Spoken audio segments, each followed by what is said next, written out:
What if a merciless falcon built to kill turned her talons into a shield, cradling 3 orphaned bobcat cubs as flames licked the sky? In a Montana barn, storm-scorched wings hid a secret so shocking it broke scientists' minds and our hearts. Was she their savior or a thief of nature's cruel script? This isn't just a story, it's a gut-wrenching mystery that'll leave you reeling. Hit that subscribe button and help us reach 1,000 subscribers to unravel more jaw-dropping tales like this. Picture this: a predator so fierce it reigns supreme in the skies, a blur of feathers and talons that can snatch life from the air in a heartbeat. Now imagine that same killer cradling the very creatures it was born to destroy, not to rip them apart, but to shield them from a world that's burning down around them. In the smoky haze of a Montana dawn, a peregrine falcon named Storm did just that, wrapping her scorched wings around 3 orphaned bobcat cubs as a wildfire roared closer than their tiny hearts could fathom. Her sacrifice didn't just stun scientists, it shattered hearts, sparked tears, and left us all wrestling with a question that cuts to the core. Should we step in to save this impossible family, or let nature's brutal laws grind them into dust? This isn't just a story. It's a gut punch, a mystery, a miracle that'll grip your soul and refuse to let go. So smash that subscribe button, hit that bell, and buckle up as we dive into a tale so raw, so wild, it'll leave you staring at the screen, wondering what you'd do in their place. It all started on a chilly April morning in rural Montana, where the rolling hills stretch out like a patchwork quilt under a sky that's equal parts beauty and menace. Tom Grayson, a 65-year-old rancher with hands rough as the weathered boards of his barn, was no stranger to the land's harsh lessons. His gray eyes carried the weight of a life chipped away by loss. His wife, Sarah, taken by cancer 5 years back, and their only son, Daniel, swallowed by a blizzard a decade ago when he was just 17. The ranch was all Tom had left, a crumbling tether to a past he couldn't let go. That morning, as the first light painted the frost gold, he trudged out to feed the few cattle still clinging to his herd, but a sound stopped him cold. A faint, eerie mewling drifting from the barn's loft, sharp and fragile, like a plea cutting through the stillness. Tom frowned, his breath fogging in the crisp air.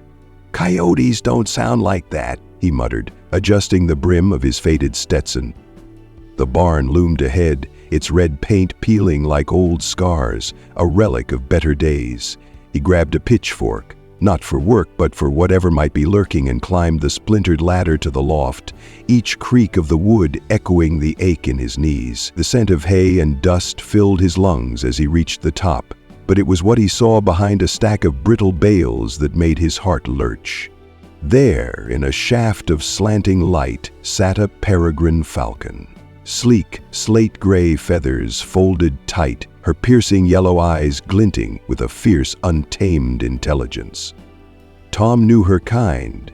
Peregrines were the fastest hunters in the sky, death on wings, slicing through the air at 200 miles an hour to snatch prey mid-flight. But this one wasn't hunting. Beneath her protective wings huddled 3 tiny bobcat cubs, no bigger than kittens, their spotted fur soft and downy, their eyes barely open. They pressed against her feathered body, trembling as if she were their shield against a world they couldn't yet face. The falcon, Tom would later name her Storm, tilted her head, her gaze locking onto him, unblinking, as if daring him to come closer. One cub, a reddish-brown little thing he'd call Ash, mewled weakly, nudging. Another, with thoughtful green eyes he'd name Sage, pawed at her feathers. The third, marked with fiery streaks he'd dub Ember, slept soundly beneath her wing. Tom's breath caught in his throat, his pitchfork clattering to the floor. "What in God's name?" he rasped, his voice rough with disbelief. In all his years on this unforgiving land, Tom had seen calves freeze in blizzards, crops wither under drought, and predators clash in bloody dances of survival. Bobcats and falcons were rivals at best, mortal enemies at worst, competitors in a food chain that didn't bend for sentiment. Yet here was Storm, her sharp beak built to tear flesh, gently grooming the cubs' tiny heads, smoothing their fur with a tenderness that mocked every law of the wild. As Tom stared, he noticed something else, a singed feather dangling from her wing, its edges blackened, and a faint, jagged scar across her chest, barely healed. His gut twisted. Had she already fought something or someone to keep these cubs alive? Was this some fluke of nature, or a story with roots deeper than he could guess? Tom eased back down the ladder, his mind racing faster than his arthritic knees could carry him. He stumbled to the porch, the cold biting at his fingers as he fumbled with his old rotary phone. He didn't know much, but he knew this was beyond him, beyond the solitary life he'd carved out of grief and grit. "Jake, it's Tom Grayson," he said when the line crackled to life, his voice shaking. "I got something in my barn you need to see, and I reckon it's gonna turn everything you know upside down." He hung up, staring at the horizon where smoke lingered from a distant fire, a shiver running down his spine. Whatever Storm was, savior, survivor, or something else entirely, she just pulled him into a mystery he couldn't walk away from. And as the sun climbed higher, casting long shadows over the ranch, a question hung in the air, heavy as the Montana sky before a storm. Was Storm a miracle stitched together by chance, or a puzzle with pieces we'd yet to find? Maybe she was both. Maybe she was neither. What do you think? Is this a once-in-a-lifetime act of nature, or a secret waiting to be cracked? Drop your thoughts in the comments below, because this story's only just begun, and trust me, it's about to get wilder. The wind howled across the Montana plains that afternoon, rattling the loose boards of Tom Grayson's barn as he waited for help to arrive. Inside, Storm, the peregrine falcon who'd turned his world upside down, stood guard over her adopted bobcat cubs, Ash, Sage, and Ember. Her yellow eyes tracked every flicker of shadow, her scarred chest rising and falling with a quiet strength that made Tom's heart ache. He'd seen plenty of strange things in his 65 years, coyotes stealing calves, hawks snatching chickens, but nothing like this. A predator nurturing its prey? It was as if nature had flipped a switch, and Tom wasn't sure whether to call it a blessing or a curse. All he knew was that those tiny cubs, mewling beneath Storm's wings, deserved a shot at life. And maybe, just maybe, so did he. So he'd called Jake Sullivan, a wildlife rehabilitator he'd met at a cattle auction years back, a man who might make sense of this madness. Jake's beat-up pickup truck bounced down the dirt road less than an hour later, kicking up dust that mingled with the faint smoke still drifting from the hills.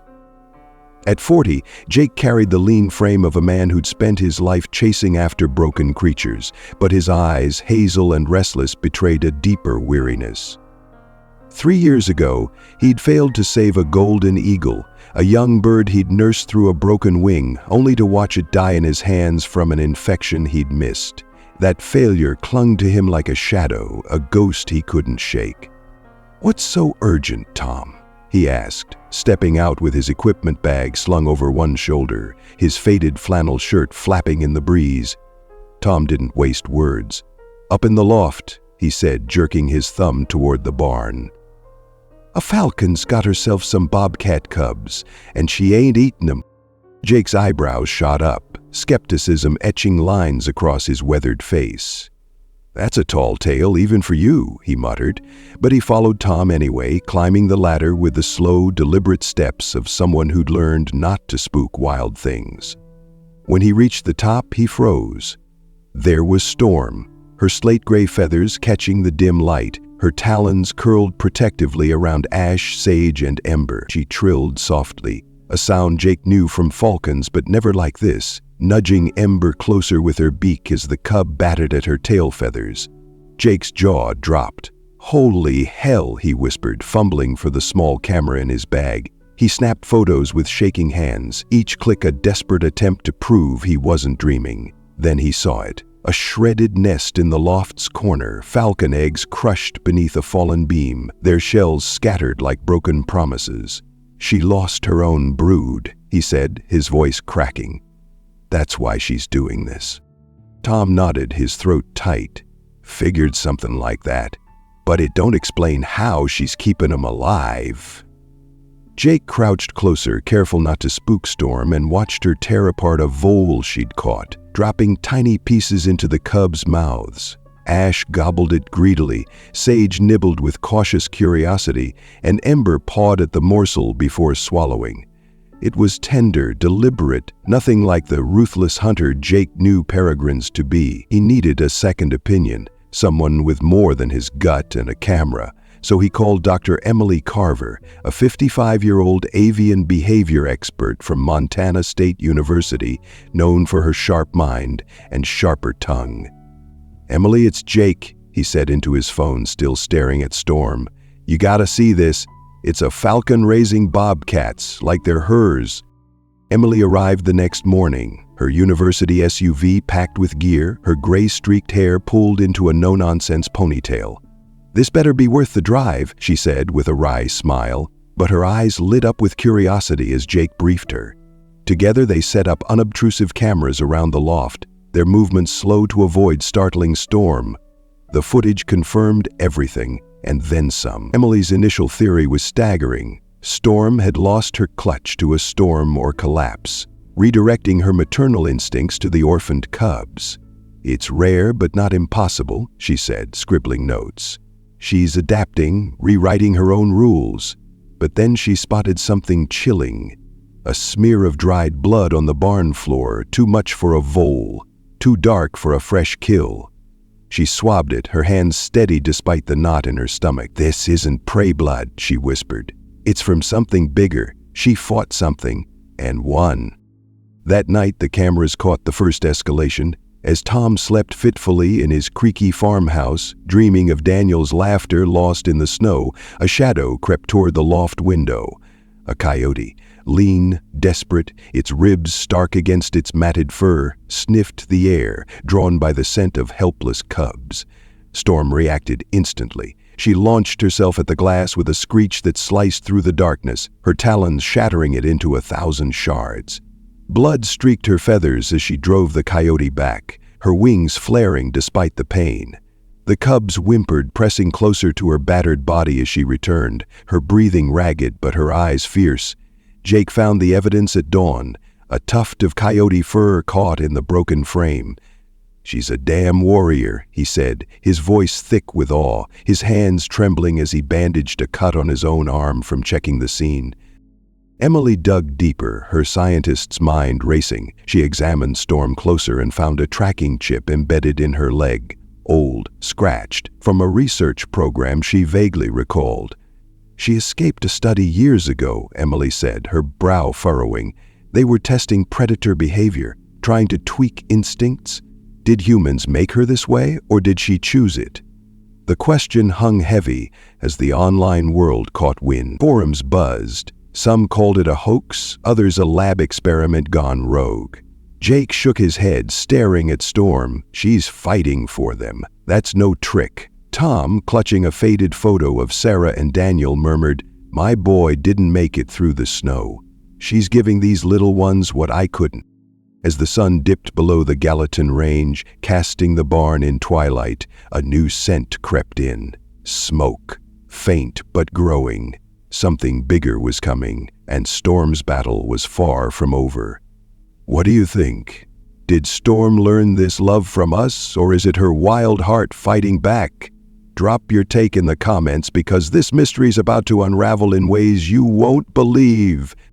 The faint tang of smoke that had crept into Tom Grayson's barn by dusk wasn't just a lingering echo of some distant blaze. It was a warning.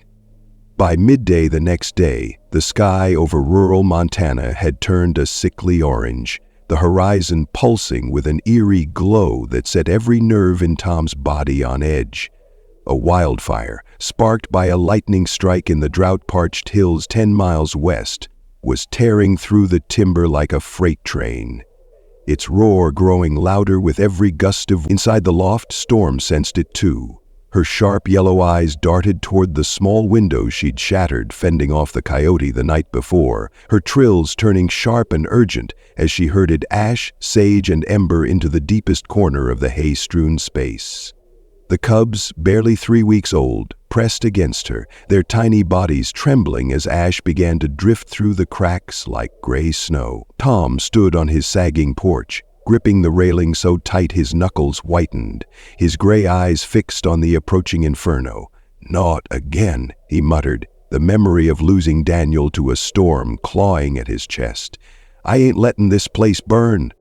Jake Sullivan and Dr. Emily Carver had barely slept, their eyes glued to the live feed from the loft cameras. The footage showed Storm pacing restlessly, her scarred wing twitching as she shielded the cubs from the thickening haze. "She knows it's coming," Jake said, his voice low and taut, his hands clenching the edge of Tom's rickety kitchen table. Emily nodded, her gray-streaked ponytail fraying after a sleepless night. "Peregrines have instincts we can't even fathom," she said, her fingers tapping nervously on her laptop. "She's trying to protect them, but this barn's a tinderbox. If that fire hits, they're gone." The air in the kitchen grew heavy, not just with smoke seeping through the windows, but with the weight of what they'd uncovered that morning. A radio call from the volunteer fire crew had crackled through an hour ago. They'd found a charred bobcat den in the wildfire's path, a female's body curled around an empty hollow. "Those cubs were hers," Emily said, her voice trembling as she pieced it together. "Storm didn't just stumble on them, she pulled them from the flames." The revelation hit like a thunderclap. Jake's mind raced back to the singed feather, the scar on Storm's chest, signs of a fight not just with a coyote, but with fire itself. He pictured her diving into a burning den, talons snatching ash, sage, and ember from their dying mother's side. Her wings singed as she carried them to the barn. "She risked everything," he said, his hazel eyes glistening. "She's their mother now, by choice." Emily's hands shook as she scribbled notes, her scientist's detachment crumbling. "It's beyond instinct," she murmured. "It's sacrifice." But the awe didn't last. The fire was closing in, its growl vibrating through the earth, and the barn's weathered walls wouldn't hold. They had to act fast. Jake grabbed a soak blanket from a bucket Tom had filled, his voice urgent. "We've got to get them out! Storm, the cubs, all of them!" He turned to Tom, who stood like a statue by the door, his face etched with a grief so deep it seemed to anchor him to the spot. "Tom, we can save them!" Jake pleaded, but Tom shook his head, his voice gravelly with emotion. "This ranch is all I got left of Sarah or Daniel. I lost 'em to the weather once. I ain't running again." His eyes glistened, wild with a mix of stubborn resolve and despair. "If they burn, I burn with them." Jake's stomach dropped. He'd seen that look before, in the mirror, after the eagle died. "Don't let her die for nothing," he begged, stepping closer. "She's your second chance. Don't throw it away." Emily, torn between her head and her heart, hesitated. "If we move them, we might break whatever bond Storm's built," she said, her voice cracking. "She's adapted to them. Moving her could snap that. But if we don't—" She didn't finish. The live feed showed Storm spreading her wings wider, a feathered shield against the tendrils of black haze curling through the loft. Ash mewled pitifully, Sage's green eyes flicked nervously, and Ember pawed at Storm's side, oblivious to the growing heat. The flames licked at the barn's outer walls now, the crackle of dry wood sending sparks swirling upward. A question gnawed at them all. Had Storm saved the cubs from their mother's fate only to deliver them to her own? Was she a hero snatching life from death, or a thief who'd taken them from a mother's dying embrace? The debate erupted like the fire itself. Jake snapped, "They'll die, Emily, all of them. You want to watch that?" His voice broke, the memory of the eagle's lifeless body flashing behind his eyes. Emily pushed back, her tone sharp but wavering. "Nature brought them together. We can't just yank them apart. She chose this." Tom's fists clenched, his voice a growl. "She's given him what I couldn't give my boy. I ain't leaving her to burn alone." The air stung their eyes and throats, the smoke so thick it blurred the lines between them. On the screen, Storm's trills turned to piercing screams, her wings flaring as embers rained onto the hay below. The barn groaned, a death knell in the wind. Jake couldn't wait. He draped the blanket over his shoulders, his heart pounding. "I'm going in," he said, his gaze locking with Tom's. "You can't stop me." Tom stepped forward, blocking the door, his silhouette framed by the orange glow outside. "Then we go together," he rasped, tears cutting tracks through the soot on his face. Emily clutched her laptop, her voice barely audible. "Be quick." The fire roared louder, a beast closing its jaws, and the choice loomed larger than ever. Force them out and risk everything, or let fate and the flames decide. What would you do? Charge into the fire for a miracle, or stand back and let nature take its course? Hit the comments with your call, because this story's about to test every limit we know. The wildfire's roar was deafening now, a monstrous growl that shook the ground beneath Tom Grayson's ranch as flames devoured the barn's outer walls. Smoke poured through every crack, stinging Jake Sullivan's eyes as he stood face to face with Tom, the soaked blanket draped over his shoulders like a soldier's cloak. "We're running out of time," Jake shouted, his voice hoarse over the crackling inferno. Tom's gray eyes blazed with a mix of grief and defiance, his body blocking the barn door. "I ain't leaving her to die alone," he rasped, his hands trembling but firm. Behind him, the live feed on Dr. Emily Carver's laptop flickered. Storm's piercing screams cut through the static, her slate-gray wings flaring as she shielded ash, sage, and ember from the glowing embers raining down. The loft was a death trap, and Jake knew it. "She's your miracle, Tom," he pleaded, stepping closer. "Don't let it end like this." For a heartbeat, Tom wavered, tears streaking the soot on his face. Then he nodded, a broken man giving in. "Together," he said, grabbing another wet blanket from the bucket. They charged into the barn as one, the heat slamming into them like a wall. The air was thick, unbreathable, a swirling haze of black and orange that seared their lungs with every gasp. Jake led the way, coughing violently as he climbed the ladder, Tom right behind him, his arthritic knees groaning under the strain. The loft was a furnace. Flames licked the walls, hay blazed in swirling torrents, and the roof groaned like it was ready to collapse. Storm stood defiant in the corner, her scarred chest heaving, her talons curled around the cubs. When she saw Jake, she lunged, her beak raking his cheek in a flash of pain. Blood trickled down his face, but he held his ground, his voice breaking. "I'm here for you, girl. I'm not your enemy."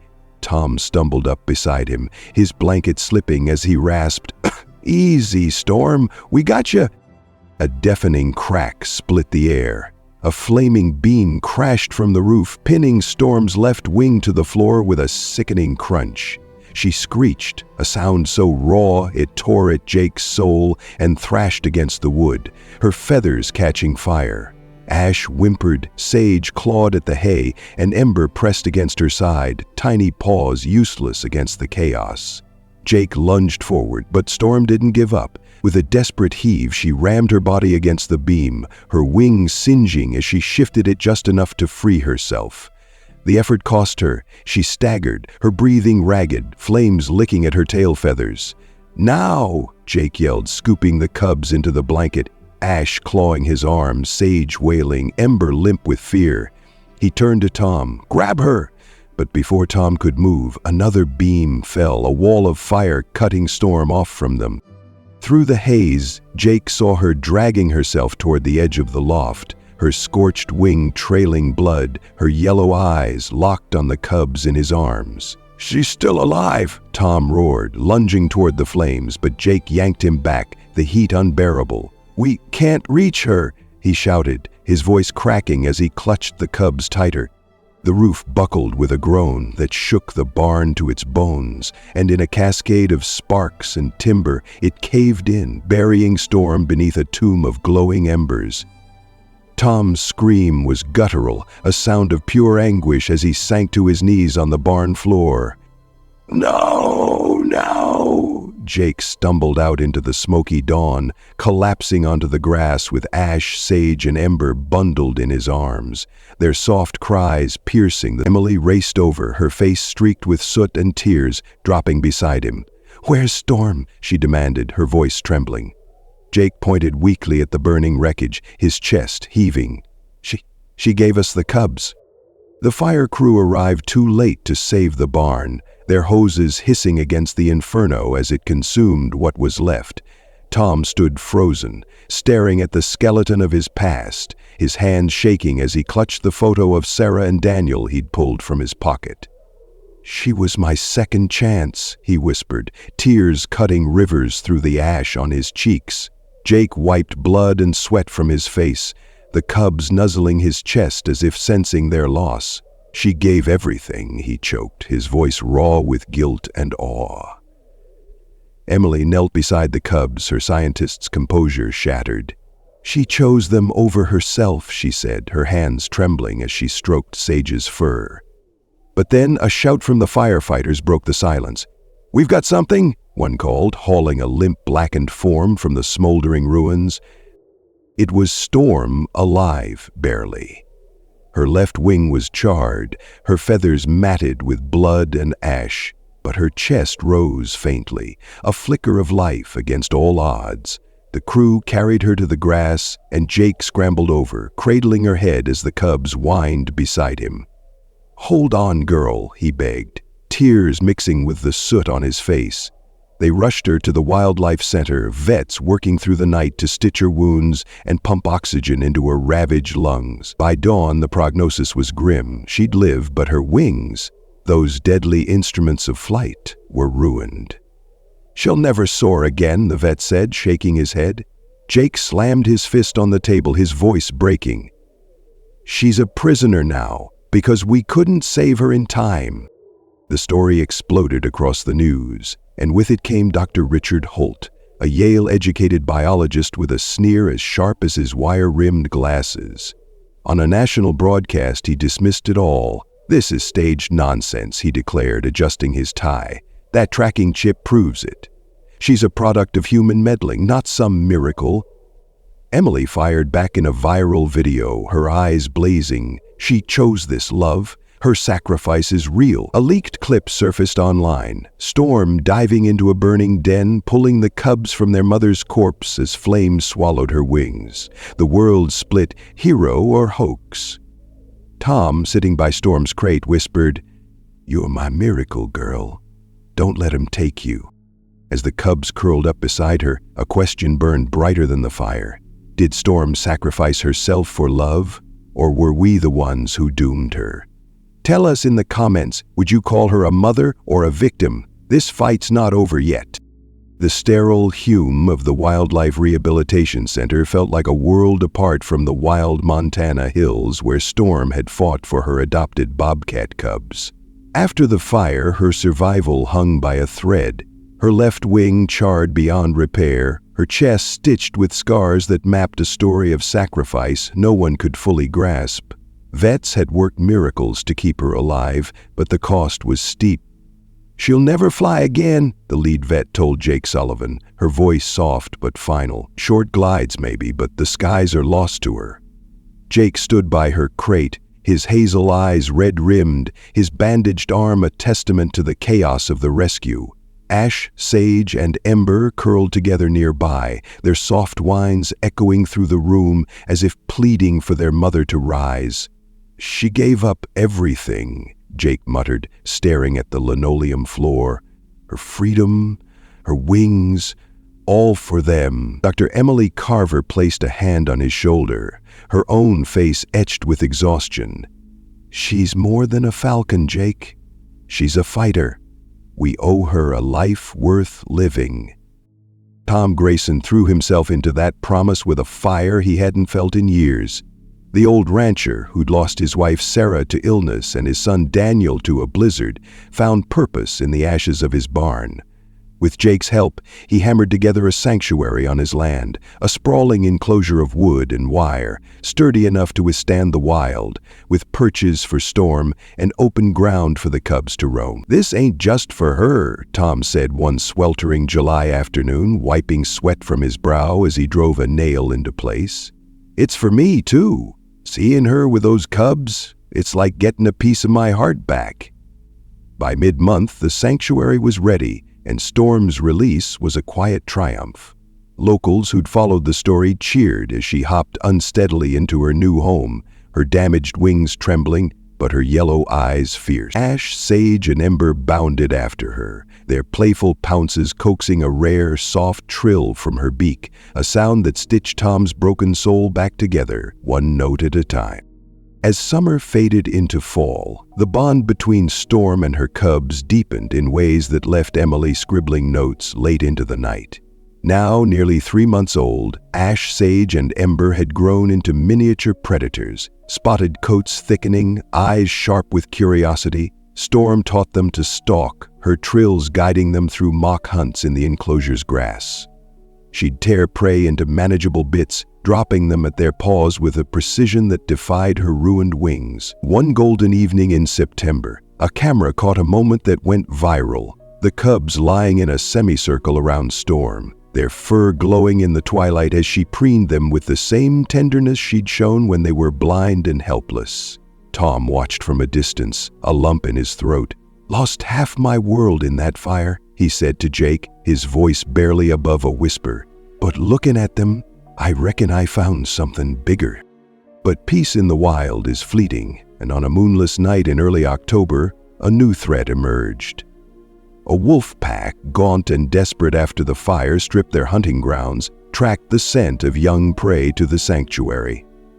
Their low growls shattered the stillness just past midnight, jolting Jake awake in his truck where he'd taken to sleeping most nights. He grabbed a shotgun and flashlight, bolting toward the enclosure as the beam caught amber eyes pacing outside the med. Inside, Storm reacted with a scream that sliced through the storm brewing overhead, launching herself from her perch despite her crippled wings. Ash, Sage, and Ember froze in the corner, but the wolves were relentless, claws raking the metal, bending the frame with a sickening screech. Storm dove at the leader, her talons sinking into its throat, drawing a howl of pain. 3 others lunged, their jaws snapping as they tore into her chest, blood matting her feathers in dark streaks. Jake reached the scene as Storm faltered, her right wing bent at an unnatural angle, her body a shield over the cubs. But then, something extraordinary happened. Ash, Sage, and Ember, barely bigger than house cats, erupted from their huddle, their tiny claws and teeth sinking into the wolves' legs and backs. Ash slashed at a hind leg, Sage leapt onto a flank, and Ember bit at a scruff, their high-pitched growls mingling with Storm's weakening cries. Jake fired a warning shot, the blast scattering the pack into the darkness, blood trailing behind them. He dropped the gun and scrambled into the enclosure, his hands shaking as he knelt beside Storm. Her breathing was shallow, her chest a mess of gashes, but her eyes flickered open, locking onto the cubs, nuzzling her limp form. Tom arrived, his weathered face crumpling as he fell beside her. "Don't you dare give up on us, girl," he sobbed, his voice breaking. Emily, summoned by Jake's frantic call, cradled Storm's head, tears streaming. "She's their mother. Always will be." The vets fought through the night again, stitching wounds and pumping antibiotics into her failing body. By dawn, Storm clung to life, and then a miracle. In the spring, she laid 3 eggs in a makeshift nest atop her highest perch, defying every prognosis. "Impossible," the vets said. But Jake built a platform, his hands trembling as he placed the eggs beneath her. "You're still fighting," he whispered, tears falling. The cubs, now young bobcats, returned with prey, mice and voles laid at her talons like gifts of gratitude. When the eggs hatched, 3 falcon chicks cheeped under her scarred wings, Ash, Sage, and Ember curling beside them, a fragile, impossible family. Tom wept, his voice raw. "You gave me a family again." Emily uncovered a final twist. A letter in Storm's tracking file revealed she'd been part of a secret experiment to alter predator instincts. "Did we create her love?" she asked, her voice heavy. The cubs began venturing into the wild, returning less often, but their calls, answered by Storm's faint trills, spoke of a bond beyond species. As Storm tended her chicks, her damaged wings a badge of her heart, the sanctuary stood as a fragile bridge between nature and humanity. Should we let this family live free, risking their fragile lives, or cage them for answers we may never deserve? Share your tears, your thoughts below. This miracle's fate is in your hands.